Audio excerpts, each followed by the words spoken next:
நம்ம வாழ்க்கையில நல்லது நடக்கணும், மனசுக்கு அமைதி வேணும் அப்படின்னு நெனைக்கிறோம். அப்போ இந்த ஒரு நாள கண்டிப்பா தெரிஞ்சுக்கணும். இந்த நாள் தான் பங்குனி உத்திரம். பங்குனி உத்திரம் அப்படின்னா, தமிழ் மாதங்கள்ல கடைசி மாதம் பங்குனி, நட்சத்திரங்கள்ல 12வது நட்சத்திரம் உத்திரம். இதோடு சேர்ந்து பௌர்ணமியும் ஒரே நாள்ல சேரும் இந்த அரிய புனித நாள் தான் பங்குனி உத்திரம். இந்த வருஷம் பங்குனி உத்திரம் ஏப்ரல் 1ஆம் தேதி புதன்கிழமை வருது. இந்த நாள்ல பல தெய்வங்களோட திருக்கல்யாணம் நடந்ததா நம்பப்படுகிறது. முருகன் வள்ளி தெய்வானை கல்யாணம், ராமர் சீதா திருக்கல்யாணம், சிவன் பார்வதி கல்யாண நாள். அதனால தான் இது திருக்கல்யாண நாள். இந்த வருஷம் பங்குனி உத்திரம் ஏப்ரல் 1ஆம் தேதி புதன்கிழமை வருது. இந்த நாள்ல நம்ம என்ன பண்ணணும் அப்படின்னு எந்த கட்டாயமே இல்லங்க. அந்த நாள்ல காலையிலே குளிச்சுட்டு முருகன நெனச்சு, முடிஞ்சா கோயிலுக்கு போயிட்டு சாமி கும்பிடுங்க.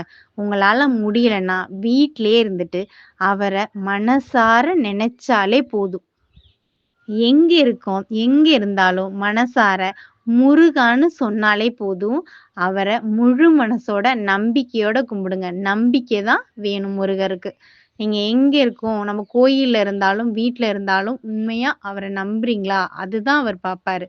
அப்புறம் எப்படி விரதம் இருக்கலாம் இந்த பங்குனி உத்திரத்துக்கு அப்படின்னா, உங்களால முடியும் அப்படின்னா முழு விரதம் இருக்கலாம். இல்லன்னா, பால் பழம் மட்டும் எடுத்துக்கலாம். அத கூட முடியல. உங்களுக்கு எதுவும் உடம்பு முடியாம இருக்கலாம். உங்களுக்கு சாப்பிடணும் அப்படின்னு தோணலாம். அப்படின்னா, முருகர் உங்கள சாப்பிட வேண்டாம் அப்படின்னு சொல்லி எப்பயுமே சொல்லல. நீங்க சாதாரணமா இருந்தாலே போதும். உங்க மனசுல நம்பிக்கை இருக்கா? அதுதான் முக்கியம். நீங்க 3 வேளையும் சாப்பிடாம இருந்துட்டு, விரதம் இருக்கங்கிற பேர்ல நடக்குமோ, நடக்காதோ அப்படின்னு முருகர் மேல நம்பிக்கை இல்லாம இருந்தா, கண்டிப்பா அது முருகருக்கு பிடிக்காது. ஸோ நீங்க 3 வேளையுமே நல்லா சாப்பிடுங்க. சாப்ட்டுட்டு சாதாரணமா இருங்க. நம்பிக்கையோட இருங்க. நல்லது தான் நடக்கும் இந்த பங்குனி உத்திரத்துல. அப்புறம் முருகருக்கு பால் அபிஷேகம். அத பத்தி பார்ப்போம். பால் முருகருக்கு பால் அபிஷேகம் பண்றதுன்னா, நம்ப பால் எடுத்துட்டு போறது அப்படிங்கிறதுக்கே ஒரு ஆழமான அர்த்தம் இருக்கு. நம்ம பிறந்த உடனே நமக்கு பால் குடுக்குறாங்க. வாழ்க்கையோட கடைசியிலயும் பால் தான். அதனால தான் நம்மகிட்ட எதுவுமே இல்ல. நம்ம அகங்காரம் கூட இல்லன்னு நெனச்சு தான் அந்த பால தலையில வச்சு முருகன் கிட்ட கொண்டு போறோம். சில பேர் கோயில்ல கூட்டம் இருக்கேமே என்ன பண்றது? நம்ம பால் வந்து முருகருக்கு போகுமா? போவாதா? அப்படின்னு ஒரு சந்தேகமா இருக்கும். நம்ம கோயில்ல கூட்டம் இருந்தாலும் பரவால்ல. நீங்க ஆசையோட எடுத்துட்டு போறத முருகர் கண்டிப்பா ஏத்துப்பார். உங்களால முடியல, அன்னைக்குன்னு பார்த்தாலும் கோயில்ல கூட்டமா இருக்கும். என்ன பண்றது அப்படின்னா, வீட்லயே ஒரு டம்ளர் பால் முருகர் படத்திட்ட கொண்டு வந்து வச்சுட்டு, நீங்க மனசுல நம்பிக்கையோட கும்பிடுங்க. அதையே முருகர் ஏத்துப்பார். அப்புறம் முருகருக்கு அன்னைக்கு என்னென்ன பாடல்கள் படிக்கலாம் அப்படின்னு பார்ப்போம். உங்களுக்கு புடிச்ச முருகரோட திருப்பாடல்கள் எது இருந்தாலும் பாடுங்க.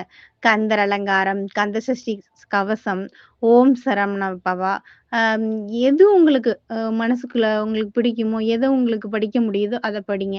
யாரும் இத சொல்றாங்க, அத சொல்றாங்கன்னு ஃபோர்ஸ் பண்ணி எதையுமே படிச்சுக்காதீங்க. உங்களுக்கு எத பிடிக்குமோ, முருகா அப்படின்னு சொன்னாலே அவருக்கு அது போதும். அவருக்கு அது ரொம்ப ரொம்ப பிடிக்கும். உங்களால படிக்க முடியும்னா, திருப்புகழ் எதுவும் உங்களுக்கு படிக்க முடிஞ்சுச்சுன்னா, திருப்புகழ் படிங்க.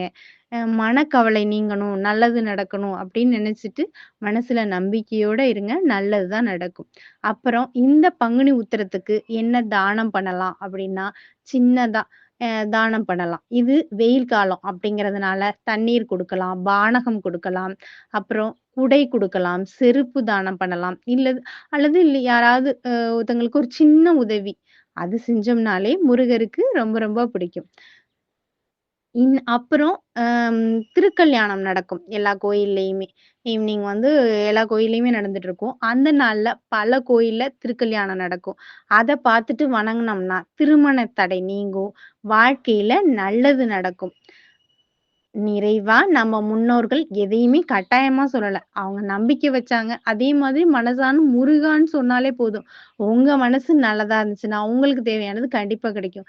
இந்த பங்குனி உத்திரம் நாள்ல அவர நினைச்சு ஒரு நிமிஷம் இருந்தாலே போதும். முருகனோட அருள் உங்களோட இருக்கும். நன்றி, வணக்கம். ஓம் சரவண பவ.